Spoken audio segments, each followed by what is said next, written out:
तो जय जगन्नाथ गाइस मु लकी वेलकम करछु मोर गोटे न्यू शॉर्ट को।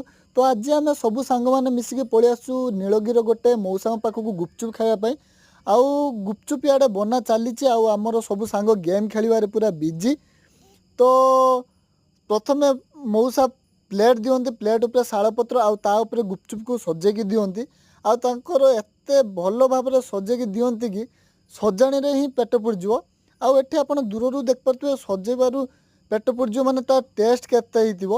आ प्रॉपर लोकेशन होची ओम साई फर्निचर पाखरे पूरा ता फ्रंट रे जोटा कि मार्केट रु मंदिर गला बेले लेफ्ट साइड आ मंदिर मार्केट आसला बेले राइट साइड रे।